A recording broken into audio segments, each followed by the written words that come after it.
Hit TV ప్రేక్షకులకందరికీ కూడా శ్రీ క్రోధినామ సంవత్సర నూతన ఉగాది శుభాకాంక్షలు.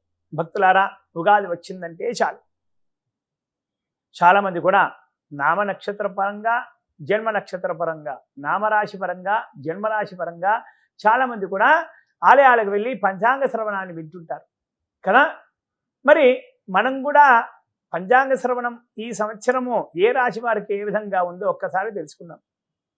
12 రాశులలో ఆఖరి రాశి అయినటువంటి మీన రాశి ఏ విధంగా ఉందో ఒక్కసారి మనం తెలుసుకుందాం. పూర్వభాద్రా నక్షత్రం 4వ పాదము, ఉత్తరాభాద్రా నక్షత్రం 4 పాదాలు, అలాగే రేవతి నక్షత్రం మొత్తం 4 పాదాలు. వీరు మీన రాశి కిందికి వస్తారు. వీరి ఆదాయం 11, ఖర్చు 5, రాజపూజ్యం 2, అవమానం 4.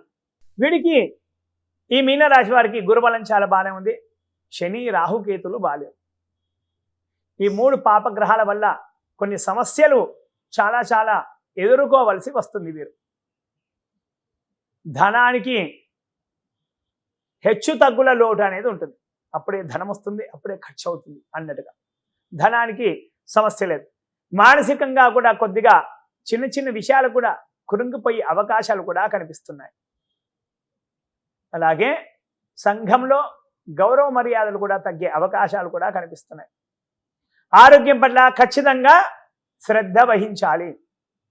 అలాగే నమ్మిన వారే కూడా మీకు మోసం చేసే అటువంటి అవకాశాలు కూడా కనిపిస్తున్నాయి. అదంతా కూడా గ్రహాల యొక్క ప్రభావమే.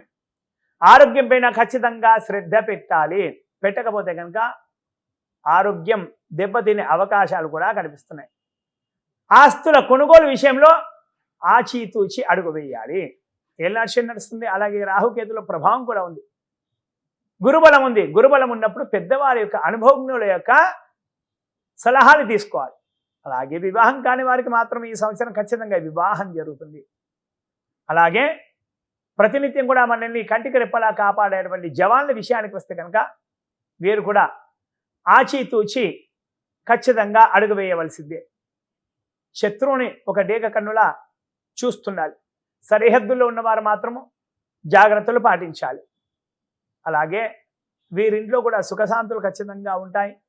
శుభకార్యాలు కూడా నెరవేరుతాయి. ధనము నీళ్ళల్లా ఖర్చు అవుతుంది అన్నమాట. వీరికి బంధుమిత్ర సోదరుల సహాయ సహకారాలు పర్వాలేదు అన్నట్లుగా ఉంటుంది. అలాగే మనకు ప్రతినిత్యం అన్నం పెట్టేటప్పుడు రైతన్న విషయానికి వస్తే కనుక రైతన్న వేసినటువంటి ప్రతి పంట కూడా చేతికి అందుతుంది. కానీ దళారుల దగ్గరికి వెళ్ళేసరికి గిట్టుబాటు ధర అందకపోవచ్చు. అది అపరిచితుల దళారుల మధ్యకు వెళ్తే కనుక, పరిచయస్తున్నటువంటి దళారుల దగ్గరికి వెళ్తే కనుక మీకు అనుకున్న రేటు కన్నా అంత రాకపోయినా మీకు తృప్తి అయినటువంటి ఆ రేటు మాత్రం ఖచ్చితంగా వస్తుంది. అపరిచితుల దళారుల వాళ్ళ దగ్గర మాత్రం అస్సలు కూడా వెళ్ళొద్దు. చాలా మిమ్మల్ని మోసం చేసేటువంటి అవకాశాలు పుష్కలంగా కనిపిస్తున్నాయి. రుణాలు ఏమున్నా కూడా మెల్లిగైనా సరే పర్వాలేదు, రుణాలన్నీ కూడా తీర్చేస్తారు. చిన్నపాటి రుణాలు చేయవలసిన అవసరం వస్తుంది. అయినా అది పెద్ద మనుషులు బాధ పెట్టదు. కౌలుదారులకు కూడా ఇదే విధంగా ఉంటుంది. అలాగే ఉద్యోగస్తుల విషయానికి వస్తే కనుక వీరికి పై అధికారుల యొక్క మన్ననలు, ప్రశంసలు బాగానే అందుతాయి.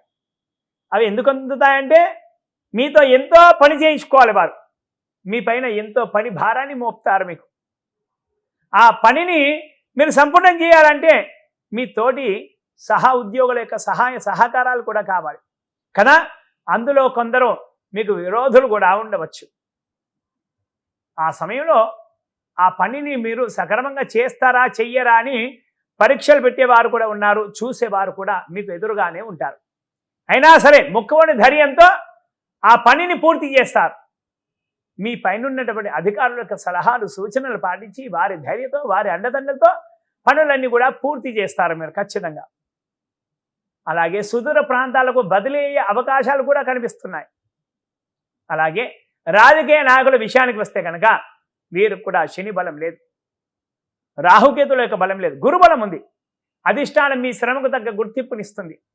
ఎన్నికల్లో పోటీ చేస్తే కనుక జయమా అపజయమా అన్నట్లుగా అన్బ్యాలెన్స్గా ఆలోచనలు కలుగుతూనే ఉంటాయి. గెలుస్తామా అన్న ధీమా ఉండదు, ఓడిపోతామా అన్న ధీమా అనేది కూడా ఎక్కడ కూడా కనిపించదు. ఒక్కోసారి డబ్బులు నీళ్ళలా ఖర్చు చేస్తారు. ఖర్చు చేసేటువంటి విషయంలో తగు జాగ్రత్తలు పాటించాలి. అలాగే ఎవరిని నమ్మాలి, ఎవరిని నమ్మొద్దు అనేది కూడా అది గమనిస్తూ ఉండాలి. అపరిచితులను దగ్గరికి అస్సలు కూడా రానివ్వద్దు. వాళ్ళందరూ కూడా శత్రువులుగానే భావించాలి. అపరిచితులను శత్రుమూలక సమస్యలు కూడా వస్తాయి. మీ పైన లేనిపోని మాటలు చెప్పే వాళ్ళు అధిష్టానంకు చాలా మంది కూడా మీ వెన్నంటే ఉంటారు. ఒక్కో సమయానికి వెన్నంటే ఉండేవారు కూడా కుడి భుజం లాంటి వారు కూడా మీకు చెయ్యిచ్చి పక్క జరిగే అవకాశాలు కూడా కనిపిస్తున్నాయి. అలాగే కళాకారులు, సినీ రంగం వారి విషయానికి వస్తాను కాదు, వీరికి గురుబలం చాలా చాలా బాగుంది. గురుబలం ఉంటే చాలా మంచిదే సినీ రంగం వారికి. నూతన నటీనటులకు చాలా మంది కూడా అవకాశాలు కూడా వస్తాయి. వచ్చిన అవకాశాన్ని సద్వినియోగపరచుకోవాలి. పాతవారు, ఇండస్ట్రీలో ఉన్నవారు, మంచి రేంజ్లో ఉన్నవారు, వారు కూడా అవకాశాలు పుష్కలంగా దొరుకుతాయి. నటన నైపుణ్యాన్ని ప్రదర్శించిన వారికి ప్రేక్షకుల గుండెల్లో మంచి స్థానం ఏర్పడుతుంది. సినిమాలు తీసేవారికి చక్కగా పనులు ఆలస్యమైనా సరే, కొన్ని గొడవల వల్ల పనులు జరుగుతున్నా సరే పనులను కూడా సంపూర్ణం చేసి సినిమా రిలీజ్ చేస్తారు. సినిమా మంచి విజయం కూడా సాధిస్తుంది. పెద్దగా నష్టం కాకపోయినా కానీ మీరు పెట్టినప్పుడు పెట్టుబడులే కాకుండా ఆశించినంత లాభాలు రాకున్నా పర్వాలేదన్నట్టుగా లాభాలు వస్తాయి. అవార్డులు, రివార్డులు అందుకునే అవకాశాలు కూడా ఉంటాయి. కొందరికి చేతిదాకా వచ్చినటువంటి అవార్డులు చేజారే అవకాశాలు కూడా కనిపిస్తున్నాయి. అలాగే వ్యాపారస్తుల విషయానికి వస్తే కనుక వ్యాపారస్తులకు కూడా గురుబలం బాగుంది. మీ వ్యాపారం నలుదిక్కులా వ్యాపిస్తుంది, కానీ లాభాలు అంతంత మాత్రమే. మీకు తెలియకుండానే మీ వ్యాపారాన్ని నష్టపరిచేవారు మీ చుట్టుపక్కలే కనిపిస్తుంటారు, కానీ మరెవరో మీకు తెలియదు. అదంతా కూడా రాహుకేతుల యొక్క ప్రభావంగా ఉంటుందన్నమాట. రియల్ ఎస్టేట్ వారికి కూడా పర్వాలేదు, కొన్ని శత్రుమూలక సమస్యలు ఎదురయ్యే అవకాశాలు ఉన్నాయి. టెండర్ల విషయంలో జాగ్రత్తలు పాటించాలి. మీరు టెండర్లు వేసేటప్పుడు మీ వెన్నంటే ఉండేవారు కూడా మీకు చెయ్యిచ్చే అవకాశాలు, చాలా చాలా హ్యాండ్ ఇచ్చే అవకాశాలు కూడా కనిపిస్తున్నాయి. కాబట్టి వారితో చాలా జాగ్రత్తగా అప్రమత్తంగా ఉండాలి. పెద్దవారి యొక్క సూచనలు, సలహాలు తీసుకుంటే కనుక చాలా చాలా మంచిది. భవన నిర్మాణ రంగంలో ఉన్నటువంటి వ్యాపారస్తులే కానీ ఇతర హోల్సేల్ వ్యాపారస్తులు కూడా చాలా చాలా బాగుంటుంది. చిన్న చిన్న వ్యాపారస్తులు కూడా పర్వాలేదన్నట్టుగా ఉంటుంది. కొన్ని ఆరోగ్య సమస్యలు తలెత్తే అవకాశాలు కూడా కనిపిస్తుంటాయి మంచి సమయానికి.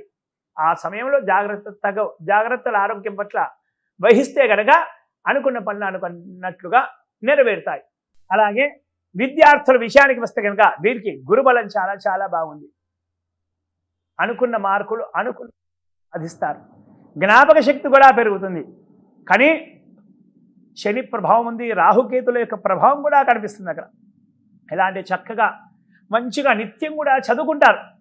ఎగ్జామ్స్ వచ్చే సమయానికి శని రాహుకేతుల యొక్క ప్రభావం వల్ల ఎగ్జామ్స్ టైంకి, పరీక్షల సమయానికే అనారోగ్యం పాలయ్యే అవకాశాలు కూడా కనిపిస్తుంటాయి కదా. చాలామంది కూడా వాళ్ళకి చెప్తుంటారు, పరీక్షలు రాగానే వీరికి జ్వరం వస్తుంది, రోజంతా బాగానే చదువుకుంటున్నారు. అదంతా కూడా గ్రహాల యొక్క ప్రభావం కదా.